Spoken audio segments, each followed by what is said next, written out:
So you have a lot going on in Pontiac, and I want to get to a lot of it during this interview. But let's start with this new app, Pontiac Connect. Tell us what that is and how it's helping city residents. Pontiac is the pilot site for something called a mobile engagement app. And that's an app, as you said, called Pontiac Connect. And it was devised as another platform for social networking and distribution of information.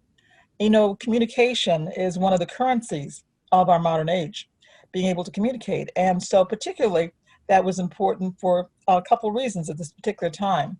Number one, with the advent of the COVID-19 and this pandemic we're having, it was important for us for the health and safety and information of our population to be able to get out good information.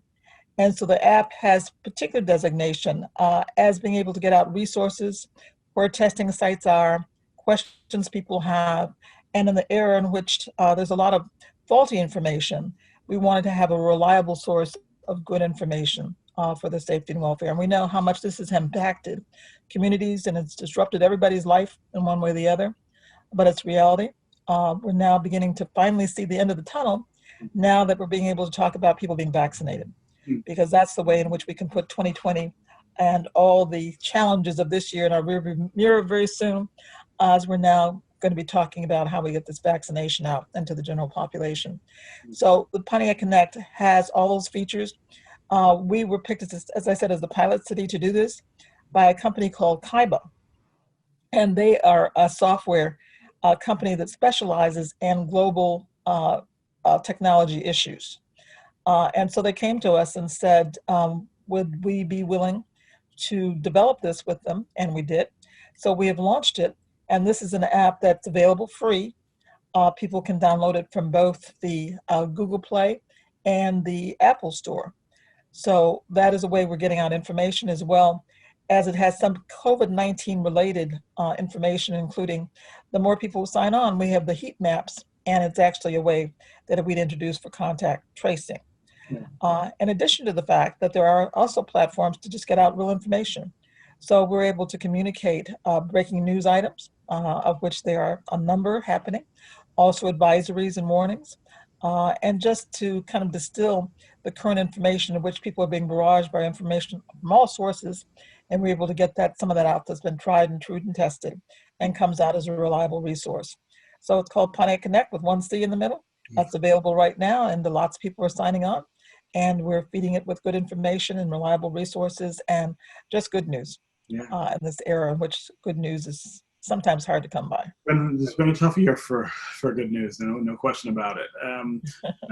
Let's talk about how Pontiac has fared during the pandemic. We've talked a lot on our show about Detroit and Southeast Michigan. We haven't heard specifically from you or anyone else about what this has just been like, taking care of people, trying to keep people safe during the pandemic. What have the last 8 or 9 months been like there? Just like all other municipalities by the country, we have been under the siege of this pandemic. So as an elected official, as the mayor of this proud city, which is an honor to serve, I realized my first responsibility is the safety and welfare and health of the population. That's our first and foremost responsibility. So while we had to keep the city rolling, and there's lots of stuff going on, so we didn't skip a beat on that, but we had to make sure that we took every occasion and opportunity to make sure that the health and safety was a priority. So we did all the things we needed to do in terms of alerting people to how important testing was, set up test sites here in the city. In fact, we had some free test sites available just this last weekend. Made sure people were aware of all the guidelines, gave out good information for that, made the safety of our staff, and we had declared an emergency of the city as far back as early March, in which we closed down our senior centers and our youth rec center, and have since given guidelines and changed the way we operate internally as a city to be able to continue to function. Because we had so much going on, we couldn't miss a beat. We still had to give all the services to our citizens. We still had to make sure the street lights were fixed. Still had to make sure the streets were swept. and all those sorts of things. So we had to have our staff still continue to operate for everything that citizens expected with the same quality, but under the new guidelines and just observing all the principles we had to under this new COVID-19 mandate that we're under. So we have done that and kind of dancing forward and still, it's like patting our heads and chewing gum at the same time. And so there was a certain art and technique and challenge to doing that. But I'm so happy to say that we've got a really dedicated staff of experienced professionals that I've recruited to come serve the city, and they have done that well. Even before this started, Pontiac was changing pretty rapidly, I feel like, and there was a lot of economic investment that was starting to take hold and really present opportunity to the residents there. Catch us up on where you are with all of those things. So yes, Pontiac is creating a new narrative about ourselves here. And people remembered Pontiac from the days in which we were pretty much a General Motors town. Mm-hmm. So when General Motors kind of downsized and changed, so did Pontiac, as well as a number of other industrial cities, manufacturing cities along that I-75 corridor. So we likewise were affected by that. But, Pontiac people are resilient people. We're very proud of our automotive heritage. But we also have moved forward into that post-industrial age with a strategic plan and a consensus formed strategy of how we move forward and continue to build our economic development base. And we have done that and created a whole new narrative about the city of Pontiac.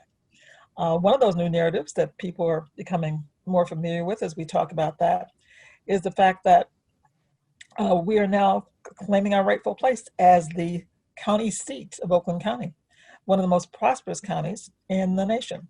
And whereas Pontiac used to be known as the hole in the donut, we're nobody's hole anymore. We're very much a thriving metropolis.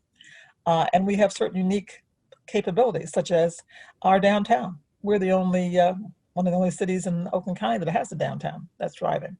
We have recently come up with a really good solution for a problem that I inherited from the emergency manager. And that was our Phoenix Center, our amphitheater complex, which we just now, the ink isn't even dry on the deal yet. We're still working out the final terms of that. But that we're really happy to resolve that, because that's going to be a catalyst for investment in that whole opportunity zone that we've established in the center of the city. Is going to open up that investment in our downtown, which is already drawing a lot of attention from investors. So we're drawing kind of businesses to the city that Pontiac had never been the site of before. And they are thriving, and they're being testimony to what's going on with economic development in Pontiac. So whereas some other cities, will be impacted, as we all were, by somewhat of COVID-19, Pontiac now has a sort of cushion and insurance. And the fact that we've had companies that come in now have seen that Pontiac is a good place to do business. And I'll name some that are kind of well known around the dinner table. Amazon, for example. Where we used to have the Silver Dome, they took over that whole Silver Dome site, and they now have committed to doing a distribution center, which is already done. It's known as the Hub, as well as they're in the area of completing a fulfillment center. And this is the first time anywhere in the United States that Amazon has put both a distribution center and a fulfillment center on the same site. That's how much they liked being in Pontiac. In addition to that, we have a number of companies that have come to Pontiac and have thrived. We've kind of come to Pontiac from their other places, such as United Shore, which is known because it's now going to NASDAQ. It came to Pontiac with 2,500 employees, is now climbed to #1 in the wholesale mortgage business, now going to NASDAQ. And from the 2,500 employees that they brought 2 years ago, they're now at 7,000. Would have been at 10,000 had it not been for the pandemic. But I hear from the owners and president just a few weeks ago that they foresee that they will be at 15,000 employees at the end of next year. Wow. So that's a 6-fold increase in growth. And they bought up additional properties because Pontiac has been a good place for them to grow and thrive. And this is a good time to do business. Right now in Pontiac, we have 40 new building projects. Wow. This is the most new building economic development we've had, I understand, since the early days of General Motors. So that's saying something. So pandemic or not, Pontiac is still growing and thriving and creating a new narrative. And there are people who've discovered that this is a good place to do business, a good place to invest, a good place to buy a home. For example, our housing stock, we're working on increasing our housing stock. The average time it takes to sell a home in Pontiac is, in most neighborhoods, is 3 days. Wow. 3 Wow. days. Okay. So the word's getting out about Pontiac, and we're creating a new narrative. I'm excited about that.